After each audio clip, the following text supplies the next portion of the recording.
right? That's what Carl tells them, their guide. And up until the raft point, you feel like this guy's like, oh, you definitely believe this guy. Like, he knows what he's talking about. All he's talking about is like, people are poison on the earth, and we all should die in the jungle, or the jungle's gonna kill us all, or whatever.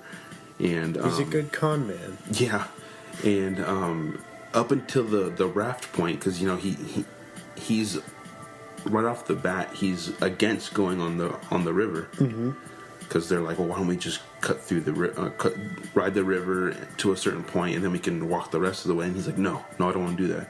And they get on the river, and he's freaking out. Well, he hesitantly, he's like, okay, we'll do the river. Yeah, because everybody else is on board, and he freaks out, and he puts them in danger, and they immediately like some red flags raised. Yeah, because he's like, what the fuck? Like, this guy was like terrified of being on the water. What's wrong with him? And they come to the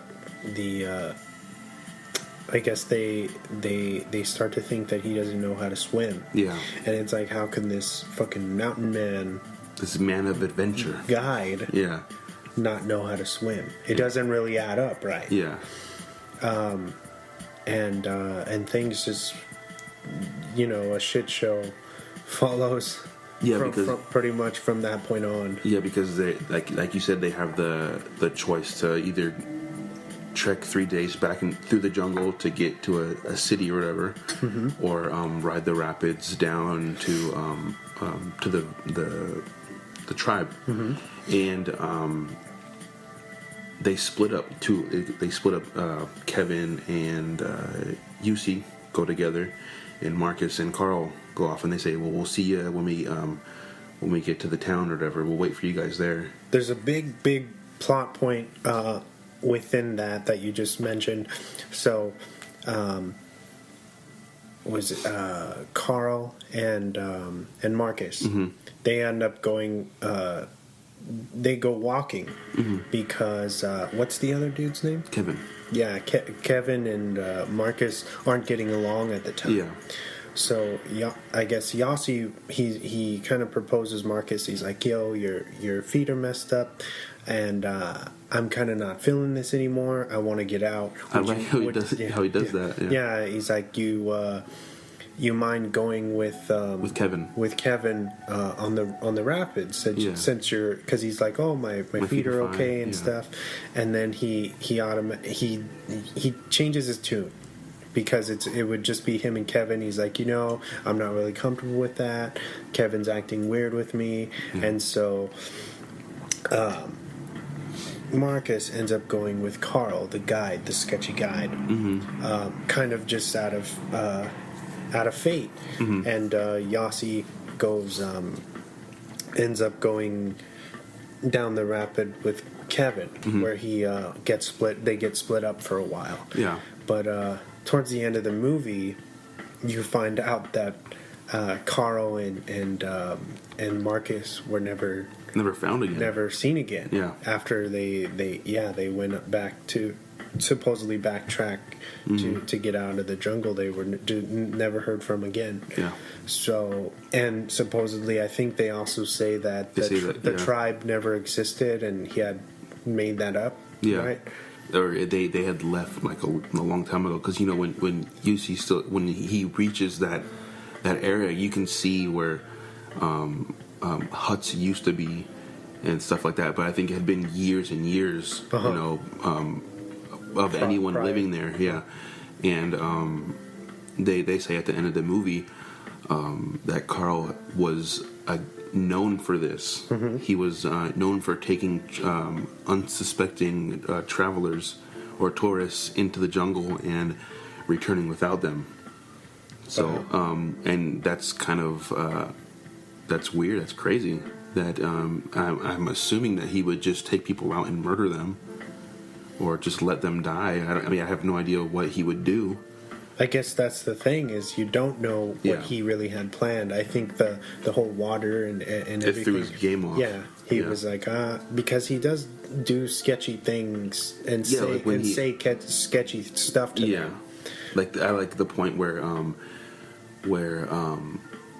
after the rapids, they had Kevin and Carl have a kind of an argument, and he says, you're the captain now, like fucking Captain America, and then like he takes off, and he's like, I'm gonna go get us some food, and he leaves, and then Yusi's like, well, I'll go find Carl, we need him back at the camp or whatever, and then he's walking through for an hour or whatever, and Carl almost shoots him with a gun, with his rifle. Then he says, "Oh, there's a cougar." Yeah, there was a jaguar. I scared it off. Did you see it? And he's like, "No, there's nothing." And then he just takes off. I mean, they go back to camp, but that was a really sketchy point. Yes. And I was like, okay, this he's really pissed off, and he just wants to kill somebody, or I don't know. It was maybe he missed, and maybe he was trying to shoot him. Who really knows? You don't really know. Yeah, which is crazy, and then that's crazy that this is a true story, that these people went through this in real life. It actually happened, and they lost their buddy. Yeah, which I think they end up dedicating. Yeah, they dedicate the movie to him. Marcus. Yeah, to the real Marcus. Yeah, and was he like a doctor or a nurse or something? Something in the medical field, because he knew when they end up going to a little town before they leave to... he helps fix the village people. Yeah, the village people, they'll have like cuts and scrapes, and he puts like ointments and wraps their cuts and splints and everything like that. And there's this huge line of like basically the whole village. Mm-hmm. And you could, at least in the movie, you could tell that he was having fun, fixing all these people and playing with the kids, and he's like, "Oh, you're so brave, and he's putting the ointment on the little boy's foot that's like, it has a big old cut on it. And I think it's like, wow, and that sucks that he ends up dying or getting murdered in the jungle because he's such a nice guy. But it's wild because had Yossi would have disappeared. Yeah, and it would have been a different story. It would have been a totally different story, right? Because I honestly don't think Marcus would have lasted the same way that Yossi did, because Yossi Yossi wasn't injured the way. Yeah, Marcus was basically from the big, like halfway through their trek through the jungle. He's complaining about his feet because he has that nasty. He just can't do it. Yeah, and he's like, "I'm sorry, I can't control my feet." He's like, "It's not my fault. I'm not weak. It's my feet. They're hurting." At that point, that's what really starts pitting them against each other. Yeah, they're kind of arguing like, "Oh, like this anger he's slowing us down." Yeah, over his feet. Like it's gonna be a rainy season in a week. We can't. He's slowing us down. We're not going to be able to leave the village once we get there. Mm-hmm. And but yeah, that whole that sucks. That when you find out, you don't find out until the end when they tell you in the credits, just before the credits, and it says Marcus and they're showing you real pictures. Yeah, that Kevin had taken, and it says Marcus and Carl were never seen again.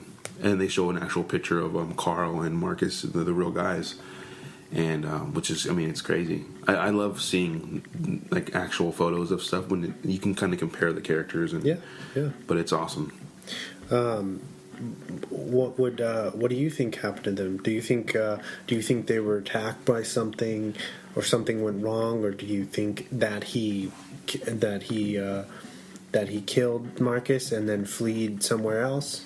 That's probably my that was my first thought, that because Marcus was probably an easier person to kill, because he was kind of Marcus trusted in Carl so much already, because he kept on calling him Papa. Mm-hmm.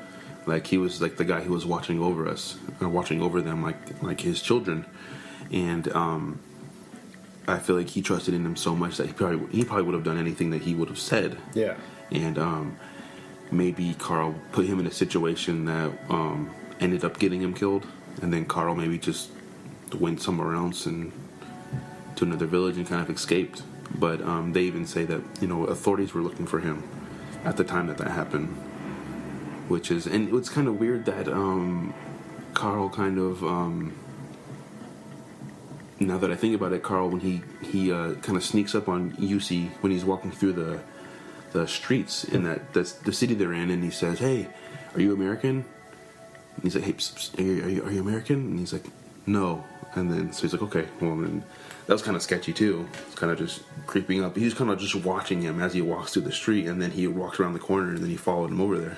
Yeah, it makes you think like, well, is it like some kind of fetish thing? Yeah, you know, it's similar to Wolf Creek. You know what I mean? Like, I think he was getting off on having this control over these people. Yeah, because he was more familiar with the terrain and the environment, and I think things just didn't go the way that he wanted, and that's why we got the story that we got. Yeah, I really like the whole what is it? It's kind of like it was like a little a Jewish little Bible or something that his grandpa or his uncle gave it to him, and whoever it was, they had survived the Holocaust and the camps and everything, and he said that thing is what kept him alive because it was a good luck charm, and he kept it with him throughout the whole Holocaust and going through the death camps, and he gave it to Yussi, and he gave it to him for his birthday, I think, and then he said, basically he said, this kept him alive throughout all these years. It's his good luck charm, and after he gave it to me, 2 days later he died. And then it's like, whoa, like maybe that was keeping him alive. And then after he goes to the rapids, he sees the bag. He finds his stuff. And then he jumps down and grabs it. And it just so happens to be his bag that had his uncle's or grandpa's little Jewish Bible or whatever it was. And he's... and I was like, holy crap, that's crazy. That just so happens to be in there, and he's... that was pretty cool. Yeah. And then he again, because this actually happened. Yeah. And then I really like the point where he opens up the bag and he's going through it, and he finds a little ball of speed, and he takes it and he's like, oh, Superman pills or whatever. That's what Carl told him these were. And he takes them, and then he starts climbing up rocks and running around the jungle looking for Kevin. And you can just tell that he's all like twacked out and just running around, just like, and it was pretty funny to me, that whole scene. Because it's similar to like truck drivers or semi drivers. They'll do coke on the road or whatever just to stay awake. Yeah, because that's a dangerous job. Yeah, same concept. Yeah, where you just needed that energy. The energy to stay awake or stay alert. Try to get something done. Yeah, in that moment. But yeah, so the rest of from the point of the rapids where Yussi is separated from Kevin. Yes. Becomes the real story of survival for Yussi, where he's isolated. He's trying to scavenge for food and find Kevin. And Kevin really does go out and start a search party. Yeah, and a couple of times. And everybody's telling him, your friend's dead, dude. Yeah, it's been he's been out there for 3 weeks. So he's like a gringo in the jungle for 3 weeks. He's like, no, your friend. The police say your friend's gone. I'm sorry, we can't help you. And then he's like, well, you know what? Screw you. I'm gonna go take a boat and go find him myself. And then they're like, oh no, wait. There's a guide who can. Oh, great! Another guide. I feel like they didn't want to have his death on them. For Kevin to die too. So he's able to convince this kind of he's like a fisherman or something. Yeah, he's like a very seasoned, savvy guide, I guess. And he takes him out, and they look for a long time, and. By the time they're about to find him, Yussi's like at his wit's end. You know what I mean? He's about to give up. Yeah, he's done. Yeah, he's.